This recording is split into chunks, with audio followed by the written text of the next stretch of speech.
ఓం శ్రీ విద్యాం జగతాం ధాత్రీం సృష్టిస్థితిలయేశ్వరీం నమామి లలితాం నిత్యాం మహాత్రిపురసుందరీం. ఓం శ్రీమాత్రే నమః. ఓం శ్రీ లలితాంబికాయే నమః. అమృతాత్మ స్వరూపులైన మీ అందరికీ మీ తల్లి అవ్యాజ్యమైనటువంటి మాతృప్రేమనందిస్తూ విఘ్ననాశిని 5 బీజ మంత్రాలు కలిగినటువంటి పంచాక్షరి అని చెప్పదగినటువంటి ఈ యొక్క నామం ఆధ్యాత్మికమైనటువంటి ధ్యాన సాధనలో సాధకులకు ఉన్నటువంటి అన్ని రకాలైన ఆటంకాలు నశింపచేయనటువంటిది. భక్తి, జ్ఞాన, ధ్యాన, కర్మ మార్గాలు ఏ మార్గాలైనా సరే జగదంబను ఆశ్రయించినటువంటి వారి యొక్క అన్ని రకములైన ఆటంకాలను, విఘ్న బాధలను నశింపచేయనటువంటిది కనుక విఘ్ననాశిని అన్నటువంటి నామంతో అమ్మవారిని ఇక్కడ కీర్తిస్తూ ఉన్నారు. అవిద్య కంటే పెద్ద విఘ్నం మరేముంటుంది? జీవితంలో అవిద్య మన అహంకారం వలన మనకు కలుగుతూ ఉంటుంది. అహంకారం వలన మనం జీవితంలో చాలా నష్టపోతూ ఉంటాం. ధర్మము, పరమార్థం ఈ రెండు కలిసినప్పుడే జీవితంలో అవిద్య నశిస్తుంది. మానవ జీవితం ఉన్నత శిఖరాలకు ఎదిగేందుకు తల్లి చేయూతనిస్తుంది. దీనికి చక్కని దృష్టాంతం మనకు మహాభారతంలో కనపడుతుంది. ఒకసారి ఈ యాదవులందరూ కృష్ణ భగవాను దగ్గరకు వచ్చి ధర్మరాజుని, యుధిష్ఠరుని ధర్మరాజు అని ఎందుకంటారు? ఆయన ధర్మానికి రాజా? ఏ విధమైన ధర్మాలను ఆచరించారు అంటూ ఆ యుధిష్ఠరుని గురించి చెప్పమనని కృష్ణ భగవానుని కోరుకుంటారు. అలా యాదవులందరూ అడగగానే వారందరికీ ఒక చక్కని సంఘటన గురించి తెలియజేశారు. అదేంటంటే, కురుక్షేత్రం యుద్ధం జరిగే సందర్భంలో ప్రతిరోజు సాయంకాలం యుద్ధం ముగిసిన తర్వాత ధర్మరాజు తన శిబిరంలోనికి వెళ్ళి అక్కడికి వెళ్ళిన తర్వాత ఇక ఎవరిని కలవడానికి ఇష్టపడేవారు కాదు. అలా వెళ్ళినటువంటి ధర్మరాజు ఏం చేస్తున్నారు, ఎందుకు మనుషులు కలవటం లేదు అని ఆయన ఎక్కడికో రహస్యంగా వెళుతున్నట్లు కొంతమందికి అనుమానం కలిగింది. అందువల్ల ఈనాడు ఎలాగైనా సరే ధర్మరాజు ఎక్కడికి వెళ్తున్నారో మనందరం కనుక్కోవాలి అంటూ తమ్ముళ్ళు ఆ ధర్మరాజును అనుసరించారు. ఇప్పుడు ధర్మరాజు ఒక మారు వేషం వేసుకున్నారు. సామాన్యమైనటువంటి ఒక భటుల్లాగా మామూలు దుస్తులు ధరించారు. ధర్మరాజును కనుక్కోలేనటువంటి విధంగా మారిపోయారు. అలాంటి దుస్తులు ధరించి ఆయన శత్రు శిబిరాల దగ్గరకు వెళుతూ ఉన్నారు. వెళ్ళి అక్కడ క్షతగాత్రులైనటువంటి వారు, అంటే యుద్ధంలో బాగా దెబ్బలు తగిలి రక్తం కారుతూ నొప్పులతో బాధపడుతున్నటువంటి వాళ్ళు, భరించలేనటువంటి వేదంతో ఉన్నటువంటి వాళ్ళ దగ్గరికి వెళ్ళి ఆయన చల్లటి మాటలు చెప్పి ఓదారుస్తూ ఉన్నారు. వారందరి కన్నీళ్లు తుడుస్తూ ఉన్నారు. వాళ్ళందరినీ ఓదారుస్తూ ఉన్నారు. ధర్మరాజు మనిషి దగ్గరికి వెళుతున్నారు. అలా వెళ్ళినప్పుడు వాళ్ళు తమ కష్ట సుఖాలు ఆయనకు తెలియజేస్తున్నారు.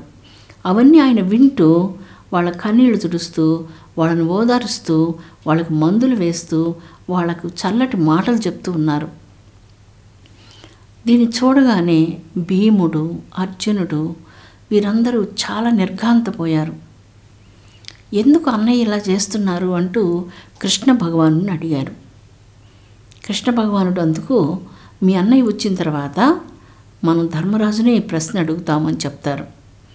అలాగా ప్రతిరోజు ఆ యుద్ధం జరుగుతున్నంతకాలం ధర్మరాజు ప్రతిరోజు వెళ్ళి ఆ శిబిరాల్లో ఎవరెవరు క్షతగాత్రులు ఉన్నారో వాళ్ళ కన్నీళ్లు తుడుస్తూ, వాళ్ళని ఓదారుస్తూ, వాళ్ళ తల నిమురుతూ ఆయన చాలా ప్రేమను వర్షిస్తూ ఉండేవారు. ఆ రోజు రాత్రి కృష్ణ భగవానుడు, అర్జునుడు, అందరూ భీమసేనుడు ఎదురు చూస్తూ ఉన్నారు.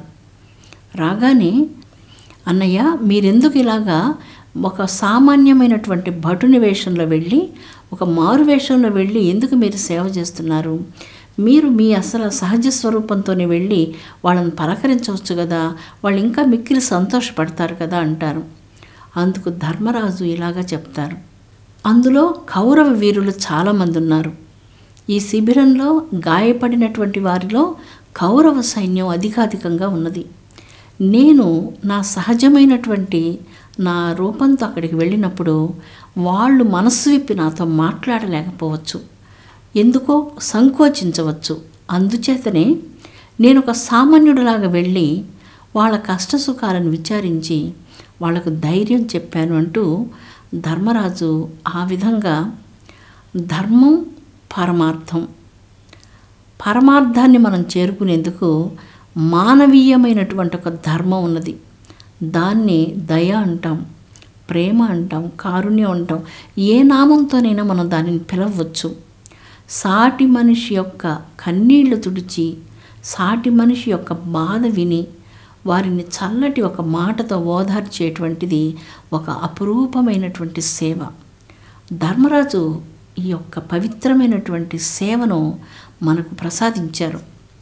మనం ఇలాగా మన సాటి వాళ్ళు కష్టపడుతున్నప్పుడు ఒక చల్లటి మాట, ఒక ఓదార్పు, ఒక కన్నీళ్ళ తుడు, ఒక్కసారి వాళ్ళ కన్నీళ్ళు తుడిచినప్పుడు చాలా మనసు నెమ్మది పొందుతుంది. మనసు విప్పి ఎప్పుడైతే ఒక వ్యక్తి తన బాధను సాటివారితో చెప్పుకోగలరో మనసులో ఉన్నటువంటి బాధంతా తొలగిపోతుంది. అలాంటి సేవ మనిషిని చాలా మహోన్నతమైనటువంటి కరుణాభావంతో నింపివేస్తుంది. ఇక్కడ ధర్మరాజు ఇలాంటి కారుణ్యంతో పొంగిపోయే హృదయం కలిగినందువలన యుధిష్ఠిరునకు ధర్మరాజు అని నామం కలిగింది. ఇది కృష్ణ భగవానుడు యాదవులు అడిగినప్పుడు చెప్తారు ఈ విషయాన్ని. ఇది ఎందుకు మనం చెప్పుకుంటున్నామంటే, మన జీవితంలో ఆధ్యాత్మికమైనటువంటి సాధనలు మనం చేస్తూ ఉన్నప్పటికీ మనిషి హృదయంలో దయాభావం కావాలి, అహంకారం కాదు. మన సాధనకు ఆటంకాన్ని కలిగించేది ఏమిటి? అవిద్య. అవిద్య అంటే ఏంటి? అహంకారం. ఆ అహంకారమే అవిద్యా రూపంతో జీవులను కష్టపెడుతుంది.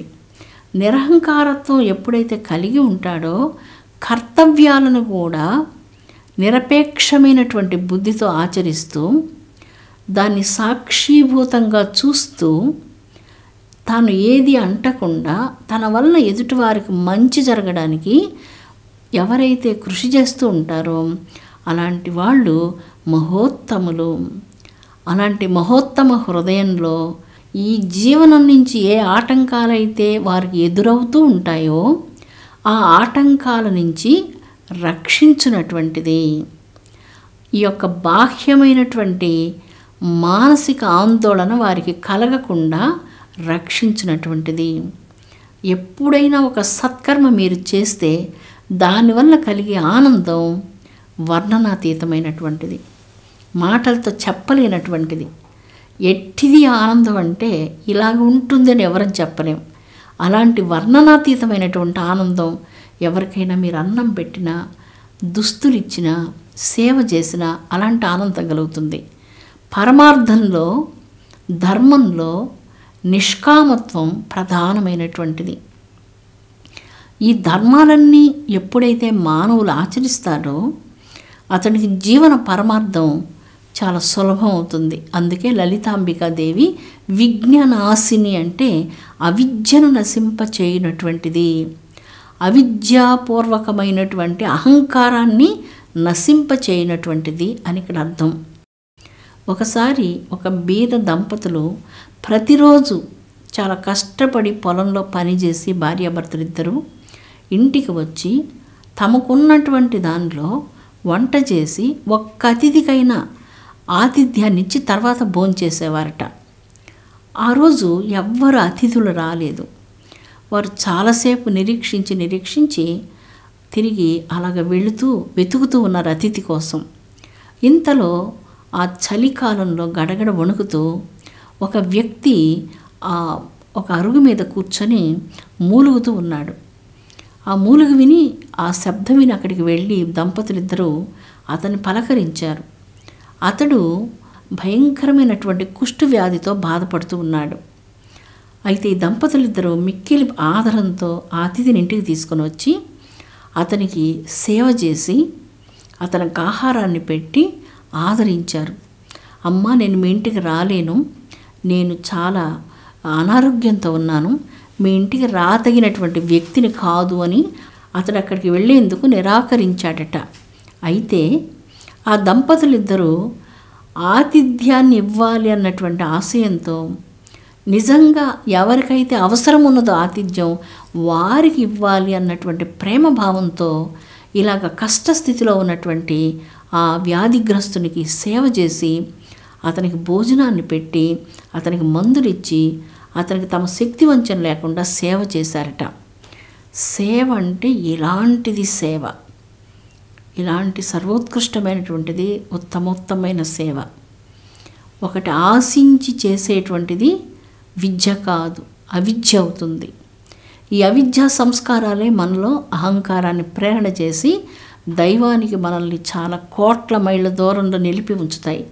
విజ్ఞానాశిని అయినటువంటి తల్లి ఈ నిస్సంగ భావాన్ని, ఈ నిజభక్తిని ప్రసాదించినప్పుడు అన్ని భూతముల యందు అమ్మను దర్శించగలిగేటువంటి మనస్సు కలుగుతుంది.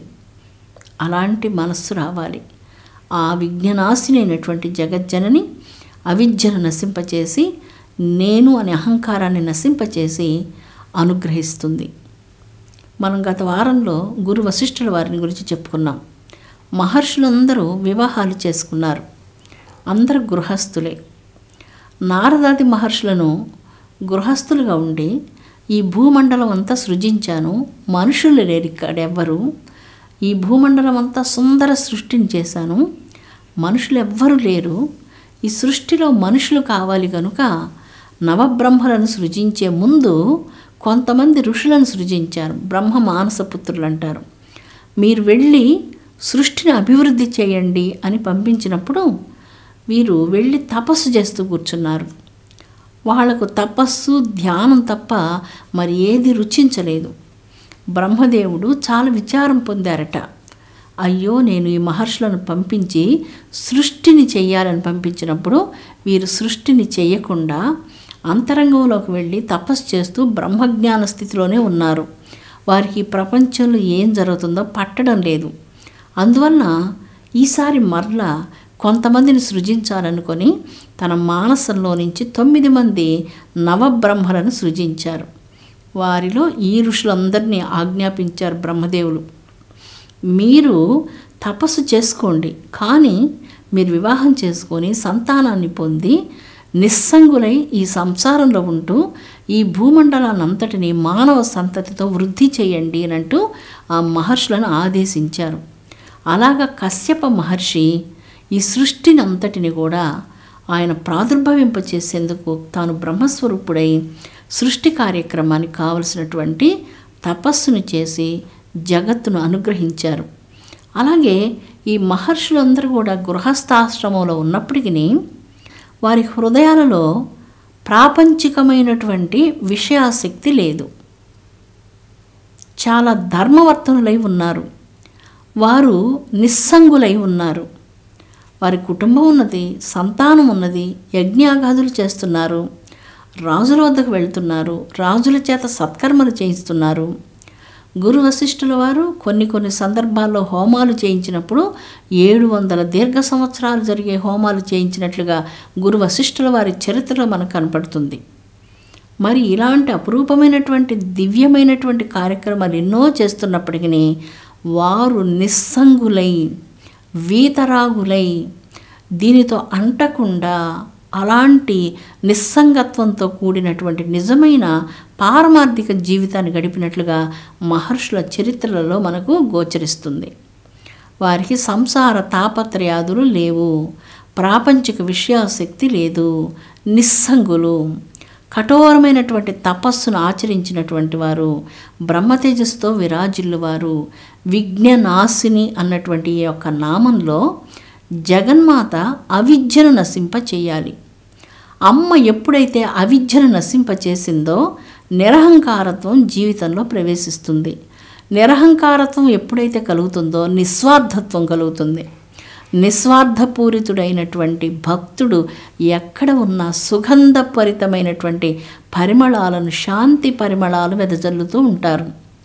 ధర్మరాజు ఏ విధంగా శత్రువుల యొక్క శిబిరాలలోకి వెళ్ళి వారందరికీ సేవ చేసి వారి కష్టసుఖాలను విని ఓదార్చినట్లుగా, అలాంటి నిస్సంగత్వమైన భావన, నీది నాది, నా సైన్యం మీ సైన్యం అనేటువంటి ఈ తరతమ భేదభావ దృష్టి లేకుండా తాను ఎక్కడ ఉన్నా తన మనసు ఎక్కడ ఉండాలో అక్కడ ఉంచుకోగలగడం, దీన్నే విద్య అంటారు.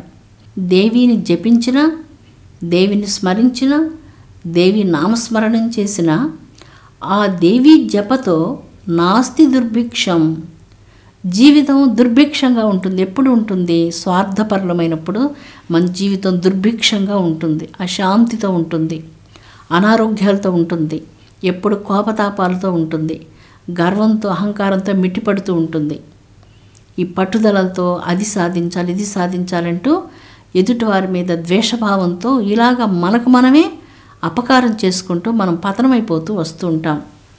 మృత్పిండమేకం బహుభాండరూపం సువర్ణమేకం బహుభూషణాని గోక్షీరమేకం బహుదేను జాతం పరమాత్మమేకం బహునామరూపం.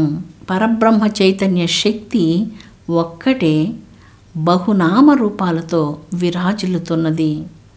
లలితాంబిక, దుర్గా, విష్ణు, శివ అనేక నామాలతో, ఏ నామాలతో పిలిచినా పరమాత్మమేకం బహునామ రూపం.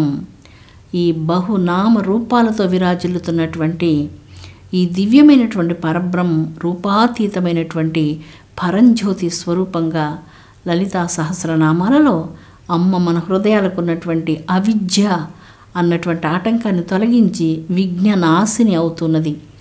5 బీజమంత్రాలు కలిగినటువంటి విఘ్ననాశిని అన్నటువంటి నామస్మరణం చాలా పవిత్రమై మన జీవితాలలో ఉన్నటువంటి అనేక రకాల ఆటంకాలను సమూలనంగా నశింపచేయనటువంటి దయామయురాలు శ్రీ లలితా పరమేశ్వరీ దేవి.